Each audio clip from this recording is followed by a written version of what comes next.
जयराम महतो रिजवान को दगा के लिए याद नहीं करेगा। मैं रिजवान भाई को संघर्ष के लिए याद करूंगा। बाकी वो जहां रहे खुशहाल रहे। बस एक टीस रह गई, एक मलाल रह गया कि जाना ही था, हाथ छोड़ना ही था तो नॉमिनेशन से पहले छोड़ देंगे। मैं किस पे विश्वास करूं? जयराम महतो छोटी सी आयु में बहुत कुछ सहा है, आगे भी सह लेगा। अपने नम आंखों को छुपाकर वो मुस्कुरा के बात कर लेगा, लेकिन रिजवान क्रांतिकारी को बद्दुआ नहीं देगा। दो क्रांतिकारी, एक रिजवान और दूसरा जयराम, कहने वाले साथ में डायलॉग मारने वाले दोस्त आपको दगा देके चले गए और ऐसे समय में दगा देके चले गए जहाँ से जयराम अकेले आंसू भी रोएगा तो उसका दिल नहीं भर सकता। नहीं, आपने सही कहा। बगोदर सीट को मैंने उनको प्रिफर किया था, इसलिए चूंकि वो उन्होंने एक साल तैयारी किया था बगोदर से। जब वो JKMM बनाए थे उस समय वो बगोदर से ही तैयारी कर रहे थे। फिर अचानक पता नहीं उनको कहाँ से ये आइडिया आया या फिर किन लोगों ने उनको हिंट किया कि वो कांडे चुनाव लड़ेंगे, हॉट सीट लड़ेंगे जहाँ मुख्यमंत्री की अर्धांगिनी हो, राज्य लेवल पे। हाँ, उन्होंने ही मुझे कहा था। मैं कांटे के लिए कैसे सोच सकता हूँ? कि इसका मुस्लिम में पकड़ नहीं था, महतो लोग ही, जयराम महतो जैसे लोग और कुर्मी समुदाय के लोग ही इनको बड़ा नेता बना दिया। ये सत्य है, सत्य से नकार नहीं सकते हैं। ये अगर जाना ही था तो नॉमिनेशन से पहले चले जाते। ये तो वही कहानी हुई ना अनिल भाई कि आपने शादी का कार्ड छपवा दिया है और निकल गए। अरे आपको नहीं मर्जी थी, आप अपनी मर्जी से विवाह करते, लेकिन शादी का कार्ड नहीं छपवाना था। तो वही भाई साहब को यही था कि नॉमिनेशन से पहले जाना था, कम से कम वहाँ हम अपना प्रत्याशी तो दे सकते थे। रिजवान आपके खिलाफ आके बेरमो अगर प्रचार करते हैं क्योंकि वो मुस्लिम बहुल इलाका है, तब तो फिर आपके लिए बड़ा डैमेज वाला स्थिति है। डैमेज नहीं हो। एक बार दगा दे दिए, दूसरा दे दिए तो एक्सेप्ट कर लिए, फिर से अगर आ जाएंगे रिजवान तो क्या कहिएगा?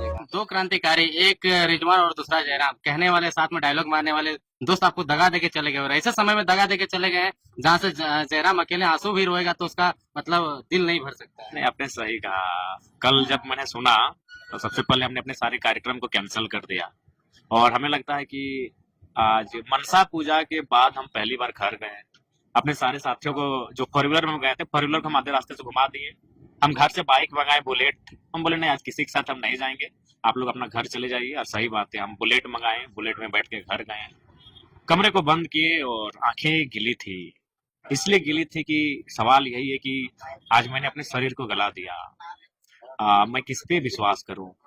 आज यही रिजवान दा, हालांकि उनको मैं फिर यही कहूंगा कि मैं उनको दगाबाजी के लिए याद नहीं करूंगा, मैं उनको संघर्ष के लिए याद करूंगा। उन्होंने संघर्ष किया है। आज मुझे भी वो दिन याद आता है कि जब मैं वो तेतुलमारी के अपने मोहलेडी गांव में थे।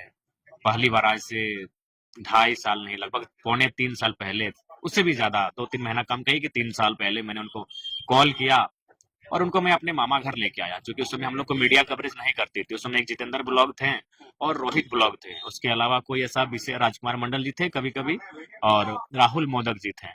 उसके अलावा बहुत कम ही ऐसे चैनल थे जो हम लोग को दिखाते थे। तो मैंने, मेरा पेज का चैनल वो ठीक ठाक चलता था, अच्छा व्यूअर्स था। कोई भी हम स्टेटमेंट देते वो लगभग 1 लाख, 1.5 लाख, 2 लाख तक एक दिन में पहुंच जाता था।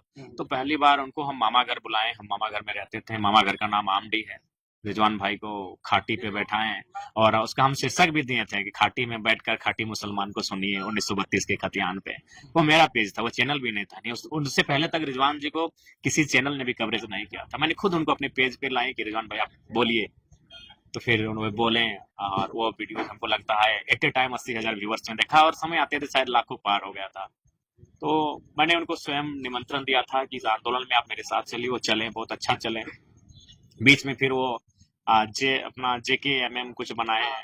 हाँ, उसके बाद उन्होंने अपने समुदाय को गोलबंद किया और फिर वो हमारे साथ आए। बकायदा हम भी उनको लेकर आए। तो उस समय भी तो कटे हुए नजर आ रहे थे जब JKMM बनाए, उस समय भी आपने मर्ज कर दिया। हाँ, वे उस समय भी। उसके बाद हमने उनको लाया और यही कहा कि लोकसभा के चुनाव में आप हमारे लिए मेहनत कीजिए, विधानसभा का चुनाव आप तो लड़ेंगे ही लड़ेंगे।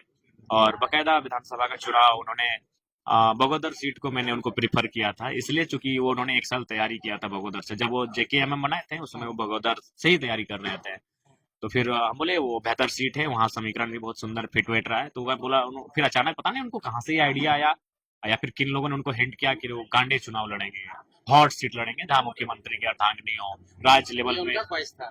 हाँ, उन्होंने ही मुझे कहा था। मैं कांडे के लिए कैसे सोच सकता हूँ? उनका घर बगोदर। हाँ, उनका घर मेरे ही विधानसभा टुंडी। टुंडी में पड़ता है, लेकिन बहुत हाँ, दिन तैयारी बगोदर करा। में तैयारी किए थे, साल भर किए थे तैयारी और अच्छा तैयारी किए थे।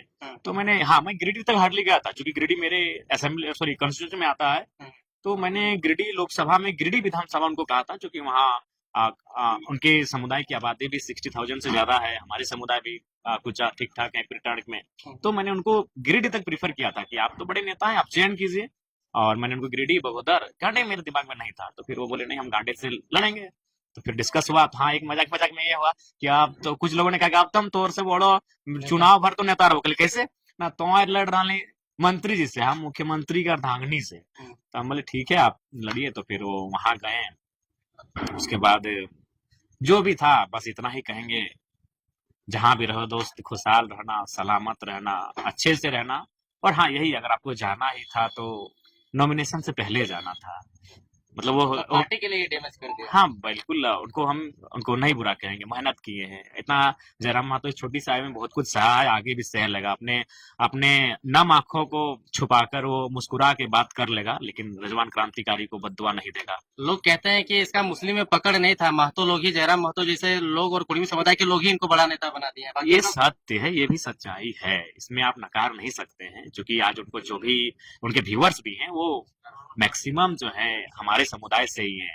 उन्होंने जिन मंचों पे संबोधन किया है वो हमारे समुदाय की भीड़ थी। ये सत्य है, सत्य से नकार नहीं सकते हैं। लेकिन अंततः यही कहेंगे, अगर जाना ही था तो नॉमिनेशन से पहले चले जाते। ये तो वही कहानी हुई ना अनिल भाई, कि आपने शादी का कार्ड छपवा दिया है और निकल गए। अरे आपको नहीं मर्जी थी, आप अपनी मर्जी से विवाह करते, लेकिन शादी का कार्ड नहीं छपवाना था। तो वही भाई साहब को यही था कि नॉमिनेशन से पहले जाना था, कम से कम वहां हम अपना प्रत्याशी तो दे सकते थे। सही बात है, लेकिन कहीं ना कहीं आपके लिए भी वो जेल गया जिस दिन लोकसभा का आपका नॉमिनेशन था, उनको उठा करके अगर इसीलिए मैंने कहा कि मैं उनको दगा के लिए याद नहीं करूंगा, मैं रिजवान जी को संघर्ष के लिए याद करूंगा। हालांकि मेरे समर्थक, उनके समुदाय के ही कुछ लोग उन्हें दगा के लिए याद कर सकते हैं, लेकिन जयराम महतो रिजवान को दगा के लिए याद नहीं करेगा। मीडिया मुझे 1000 बार अगर सवाल करेगी तो मैं 1000 बार यही कहूंगा कि मैं रिजवान भाई को संघर्ष के लिए याद करूंगा। बाकी वो जहां रहे खुशहाल रहे, बस यही एक मैंने एक टीस रह गई, एक मलाल रह गया कि जाना ही था, हाथ छोड़ना ही था तो नॉमिनेशन से पहले छोड़ देते। एक बार दगा दे दिया, दूसरा दे दिया तो एक्सेप्ट कर लिया, फिर से अगर आ जाएंगे रिजवान तो क्या कहिएगा? देखिए अब सोचा जाएगा। हम लोग बहुत भावुक इंसान है, बहुत कोमल हृदय के इंसान हैं, और कभी अगर हम लोग इतने चालसाजी नहीं है।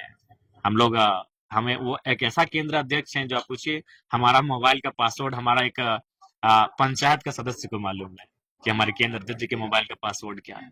बहुत सारी सीटों पे आपके कैंडिडेट जो दिए थे उसका रिजेक्शन लिस्ट जारी हो गया है, उस पर आप लोग क्या करेंगे? वहां पे तो आप कैंडिडेट आप दे नहीं सकते हैं। हाँ, वहां पे हम लोग किसी को समर्थन दे देंगे कि कोई समर्थन से चुनाव लड़ेंगे, उनका जो भी सिंबल होगा उस सिंबल को हम लोग समर्थन दे देंगे। बेरमो में क्या स्थिति है? अगर रिजवान आपके खिलाफ आके बेरमो में अगर प्रचार करते हैं, क्योंकि वो मुस्लिम बहुल इलाका है, तब तो फिर आपके लिए बड़ा डैमेज वाला स्थिति है। डैमेज नहीं होगा, डैमेज नहीं होगा। वो स्वागत है, वो डुमरी आए, बेरमो आए आए, कोई दिक्कत नहीं। अगर वो मेरे खिलाफ भी बोलते हैं तो हम उनको, क्योंकि उन्होंने संघर्ष किया है हमारे लिए, बहुत मेहनत किया है, लेकिन होता है मान, पता नहीं उनको शायद फ्यूचर जो होता है वो एक दूरदर्शिता की सोच शायद नहीं देख पाए दूर तक जयराम महतो को। वो काफी कुछ पल के लिए चले गए, और वो जहां गए, हेमंत सोरेन तो अस्थायी नेता थे। आज अगर उनको जरूरत थी तो जयराम महतो की जरूरत थी। हेमंत सोरेन अस्थायी नेता हैं, 3 बार के मुख्यमंत्री हैं। उनके जाने, रिजवान जी के हेमंत के पास जाने या ना जाने से कोई फर्क नहीं पड़ेगा, लेकिन अगर जयराम महतो के साथ रहते तो बहुत फर्क पड़ता। लेकिन खैर वो दूरदर्शिता की कमी दिखी उनमें और वो चले गए, जहां भी जाए खुशहाल रहे, सलामत रहे।